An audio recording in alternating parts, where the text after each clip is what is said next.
آیا نمبر 223 کی طرف۔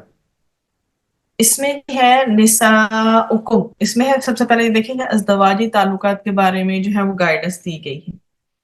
نساؤکم عورتیں تمہاری، حرثن کھیتی ہیں، لاکم تمہارے لیے، فَأْتُو تو آؤ، حرثکم اپنی کھیتی میں، انا جس طرح شئتم چاہو تم، وقدموا اور آگے بھیجو، لِأَنفُسِکم اپنے نفسوں کے لیے، واتقوا اور ڈرو، اللہ اللہ سے، وَعَلَمُوا اور جان لو، انکم بے شک تم، ملاقوہ ملاقات کرنے والے ہو اس سے، وبشری اور خوشخبری دے دیجئے، المؤمنین ایمان لانے والوں کو۔ با محاورہ ترجمہ دیکھیے کہ تمہاری بیویاں تمہاری کھیتیاں ہیں، بس تم اپنی کھیتیوں میں سے جیسے چاہو آؤ اور اپنے لیے آئندہ کی بھی تیاری کرو، اور اللہ سے ڈرتے رہو اور جان لو کہ تم ضرور اسے ملو گے، اور ایمان والوں کو خوشخبری سنا دو۔ اس میں جی اس آیت کا جو ہمیں شان نزول ملتا ہے وہ یہ ہے کہ سیدنا جابر رضی اللہ عنہ سے روایت ہے، انہوں نے بیان کیا کہ یہودی کہتے تھے اگر عورت سے ہم بستری کے لیے کوئی پیچھے سے آئے تو بچہ جو ہے بھینگا پیدا ہوگا۔ اس پر یہ آیت اتری کہ تمہاری بیویاں تمہاری کھیتیاں ہیں، سو اپنی کھیتی میں جدھر سے چاہو آؤ، اور اسے پھر صحیح بخاری میں منشن کیا گیا۔ سیدنا ابن عباس رضی اللہ عنہما سے روایت ہے کہ سیدنا عمر رضی اللہ عنہ رسول اکرم صلی اللہ علیہ وسلم کی خدمت میں آئے اور عرض کیا، یا رسول اللہ صلی اللہ علیہ وآلہ وسلم، میں ہلاک ہو گیا۔ آپ صلی اللہ علیہ وآلہ وسلم نے فرمایا، کس چیز نے تمہیں ہلاک کر دیا؟ عرض کیا، رات پشت کی طرف سے ہو کر میں نے اپنی بیوی کے ساتھ صحبت کر لی ہے۔ نبی کریم صلی اللہ علیہ وسلم نے اس کا کوئی جواب نہ دیا۔ اتنے میں اللہ سبحانہ و تعالیٰ نے یہ آیت کریمہ نازل فرمائی، نساؤکم حرث لکم، یعنی خواہ تو اپنی کھیتیوں میں سامنے سے کی طرف سے آؤ یا پشت کی طرف سے آؤ، پیچھے کے راستہ میں اور حیض کے زمانہ میں صحبت کرنے سے بچو۔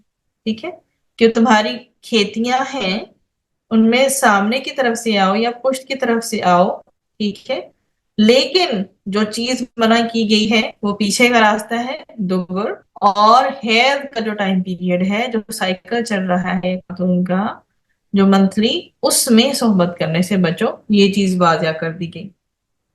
اب بات ہے نساؤکم حرث لکم، تمہاری عورتیں تمہاری کھیتیاں ہیں، کیسے؟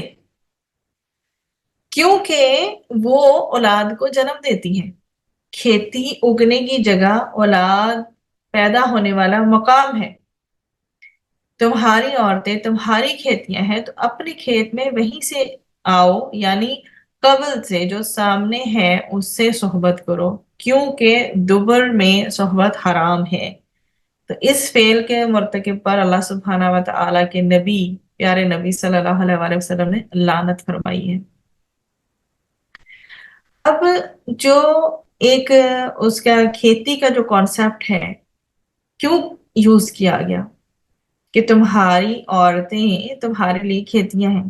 تو قرآن حکیم میں عورت کو مرد کی کھیتی قرار دیا گیا، عورت کے لیے حرف، ہا، را اور فا کا لفظ اس لیے استعمال کیا گیا کہ کسان کے لیے جیسے کھیت بہت ویلیویبل ہوتا ہے، ایسے ہی مرد کے لیے ایک عورت جو ہے وہ کسی قیمتی اثاثے سے کم نہیں ہوتی۔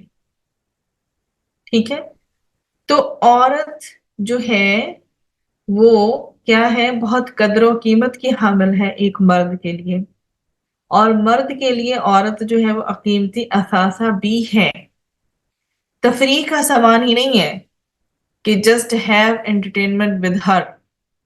ٹھیک، تو ایک ایک کپل کو رہتے ہوئے آخر کتنا عرصہ وہ ایک دوسرے سے تسکین ہی صرف حاصل کرتے رہیں گے؟ ایک وقت آتا ہے پھر ہسبینڈ وائف دونوں کو اولاد چاہیے ہوتی ہے، تو واضح کر دیا گیا کہ وہ تمہاری کھیتیاں ہیں۔ مرد اور عورت کا تعلق اللہ سبحانہ و تعالیٰ نے بہت پرپز والا بنایا ہے، با مقصد ہے۔ عورت جو ہے مرد کے لیے صرف سیرگاہ نہیں ہے، بلکہ اس نے نسل انسانی کو آگے مینٹین کرنا ہے، اور اسی طرح کسان بھی اپنے کھیت میں کیا سوچ کر جاتا ہے کہ وہاں سے وہ پیداوار حاصل کرے گا، اسی طرح سے نسل انسانی کا جو ایک کسان ہے اس کو بھی اپنے کھیت میں کیا سوچ کر جانا چاہیے کہ اس سے کیا ہوگا، اس کو اولاد حاصل ہوگی۔ اب یہ جو پرپز ہے مرد کا اور آپس کا، مرد کا اور عورت کا آپس میں جو جو پرپز ہے اس ریلیشن شپ کا، وہ ہے کیا؟ یہ بے مقصد ہونا چاہیے یا با مقصد ہونا چاہیے؟ اس تعلق سے کیا مطلب حاصل کیا ہوگا؟ سب سے پہلی بات ہے کہ یہ تعلق جو ہے ہسبینڈ اور وائف کا، یہ با مقصد ہے، پرپز فل ہے، ٹھیک ہے۔ دوسری بات یہ ہے کہ اس تعلق سے آئندہ نسل کو برقرار رکھنا ہے۔ اس تعلق میں ایک دوسرے کے پاس سکون حاصل کرنا بھی اسی طرح شامل ہے۔ سورۃ الروم کی باقاعدہ ہمیں آیت ملتی ہے اس حوالے سے۔ ہسبینڈ وائف کو ایک دوسرے کی تسکین کے لیے پیدا کیا گیا، ایک دوسرے سے تسکین حاصل کرنے کے لیے جوڑا گیا ہے ایک دوسرے کو۔ پھر آپس میں ایسی فضا، ایسا انوائرمنٹ ہو جس میں محبت اور رحمت انکلوڈڈ ہو۔ اصل جو مقصد ہے یہی نہیں ہو کہ صرف شہوت کو حاصل کرنا ہے، ٹھیک۔ اس تعلق میں جس درجے کی ممکن ہو سنجیدگی ہونی چاہیے، جیسے کہ کھیتی کا بتا دیا گیا، تو پھر اس میں ذرا اس کی سیریسنس اس ریلیشن شپ کی فیل کریں۔ کھیتی کا منصوبہ بنانے والا کس قدر سیریس ہوتا ہے اپنے پروجیکٹ میں، ٹھیک۔ تو اس تعلق کے لیے انتخاب کے وقت جب ایک دلہا اور دلہن چنے جاتے ہیں، جب انتخاب کیا جاتا ہے لائف پارٹنرز کا، ان میں سب سے پہلی جو پریفرنس ہونی چاہیے وہ ایمان ہونی چاہیے، دین کی پریفرنس سب سے پہلے ہونی چاہیے۔ تو اس تعلق، اس ریلیشن شپ کے انتخاب کے وقت جس چیز کو سب سے زیادہ پرائیورٹی دینی چاہیے، سب سے پہلے جو ہے وہ رکھنا چاہیے، وہ ایمان ہے۔ اس تعلق کو اللہ سبحانہ و تعالیٰ کی فطری بناوٹ کے مطابق اور فطری ڈھنگ پر ہی ہونا چاہیے۔ یہ نہ ہو کہ اس میں راستے نکال دیے جائیں گی کہ اس طریقے سے اور ایسے ایسے، یہ سب کچھ الاؤڈ ہے۔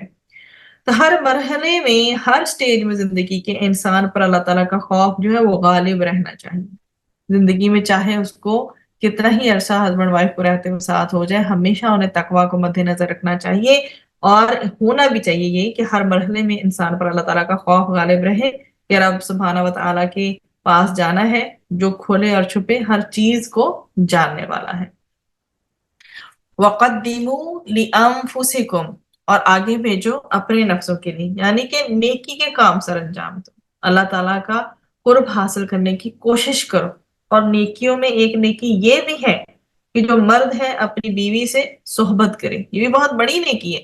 شیطان کو جس چیز میں سب سے زیادہ جلن محسوس ہوتی ہے وہ ہے ہی یہ کہ وہ جو شوہر اور بیوی جب آپس میں صحبت کرتے ہیں، ٹھیک، تو یہ صحبت اللہ تعالیٰ کے تقرب کی خاطر اور اولاد کے حصول کی امید سے اگر کی جائے تو وہ اولاد جن کے ذریعے اللہ تعالیٰ پھر فائدہ پہنچاتا ہے، پھر وہ بھی دیکھنے والی ہوتی ہے، سبحان اللہ۔ جب ایک ہسبینڈ وائف کا آپس میں جو ریلیشن شپ ہے اللہ تعالیٰ سے فوائد کی امید کے ساتھ ہوگا، ٹھیک ہے، اور اولاد کی حصول کی خاطر ہوگا، تو اللہ تعالیٰ بھی ایسے کپل کو ڈیفینیٹلی نوازے گا نا۔ تو پھر مزید یہ کہہ دیں گے وَاتَّقُوا اللَّهَ وَاعْلَمُوا أَنَّكُمْ مُلَاقُوهُ، اور ڈرو اللہ سے، اس سارے فیز میں ڈرو اللہ سے اور جان لو کہ بے شک تم اس سے ملاقات کرنے والے ہو۔ مطلب کہ ازدواجی جو تمہارے تعلقات ہیں، ٹھیک ہے، ان کو کیسے مینٹین رکھو۔ یہ جو ریلیشن شپ ہے ہسبینڈ اور وائف کا، یہ پورا کا پورا جو ریلیشن شپ ہے، اسلام جو ہے شوہر اور بیوی کے تعلق کو عبادت اور خدا خوفی کی بنیاد پر قائم۔ جب ہسبینڈ اور وائف میں آپس میں اس ریلیشن شپ کو رکھتے ہوئے تقویٰ نہیں ہوگا نا، تو پھر بہت ساری خرابیاں پیدا ہوں گی۔ اس لیے خدا خوفی اس ریلیشن شپ میں خاص طور پر ریکوائرڈ ہے کہ اگر اس میں اللہ تعالیٰ کی حدود کی پابندی کرو گے تو یہ آخرت میں کیا ہے، اجر کا سورس ہوگا۔ ایک دن تو اللہ سبحانہ و تعالیٰ کے پاس سب نہیں جانا ہے، تو ہر ایک کو اس کے اعمال کا پھر وہاں بدلہ ملے گا۔ وَاتَّقُوا اللَّهَ، کیا کرو، اللہ تعالیٰ سے ڈر جاؤ، اور حالت حیض میں نہیں جاؤ اپنی بیوی کے پاس، اور نہ ہی دبر میں صحبت کرو۔ وَعَلَمُوا أَنَّكُمْ مُلَاقُوهُ، اور جان لو یقیناً تم اس سے ملنے والے ہو، بہت دور نہیں ہے وہ دن، قیامت کے دن تم اسی کے پاس پہنچے گے، پھر وہ تمہارے اعمال سے تمہیں رسوا کرے گا۔ ایسے اعمال کرنا چاہتے ہو، بچو، اللہ تعالیٰ نے منع فرما دیا کہ دبر میں نہیں جانا تو نہیں جاؤ، اللہ تعالیٰ نے فرما دیا کہ حالت حیض میں اوائڈ کرو تو نہیں کرو، ٹھیک؟ اللہ تعالیٰ نے تمہارے اعمال کی تمہیں کیا دینی ہے؟ ریوارڈ دینا ہے، تمہیں جزا دینی ہے، تمہیں اس کا اجر ملے گا۔ اللہ سبحانہ و تعالیٰ نے عورت سے فطری تعلق کی ترغیب دلائی ہے اور ہر طرح کے غیر فطری عمل سے روکنے کے لیے اپنی ملاقات کا انسان کو شعور دلایا ہے۔ سبحان اللہ، کس قدر خوبصورت آیت ہے کہ اللہ تعالیٰ نے کہا ہے کہ بس جس جو فزیکل ایک وے ہے جو اللہ تعالیٰ نے دے دیا ہے اس کو فالو کرو، اور جو ایسا وے جو نیچرل نہیں ہے اسے بچو۔ اور ڈیفینیٹ اس میں اللہ سبحانہ تعالیٰ کی حکمت ہے، اور صحت کے لحاظ سے اب تو بہت ساری ریسرچز بھی آ چکی ہیں۔ وَبَشِّرِ الْمُؤْمِنِينَ، اور کیا کریں؟ ایمان والوں کو خوشخبری دے دیں۔ تو ایمان والوں کو خوشخبری دی گئی ہے جو کچھ اللہ تعالیٰ نے ان کے لیے آخرت میں تیار کر رکھا ہے اس کے حوالے سے، جو اپنی عورتوں کے بارے میں اللہ تعالیٰ کے احکامات کو مان لیتے ہیں۔ تو مومن تو ہوتا ہی وہ ہے نا جو اللہ تعالیٰ پر اور اس کے حکم پر ایمان لاتا ہو۔ اللہ سبحانہ و تعالیٰ نے بار بار کس چیز کی تکرار کی ہے کہ صرف لذتیں مت اٹھاتے پھرو، ٹھیک ہے، بلکہ کیا کرو؟ آخرت کی بھی کیئر کرو۔ ایک روز تمہیں اللہ تعالیٰ سے ملنا ہے تو زندگی کے تمام جو معاملات ہیں تقوی اور پرہیزگاری کے ساتھ لے کر چلو، ہر معاملے میں اللہ تعالیٰ سے ڈرو۔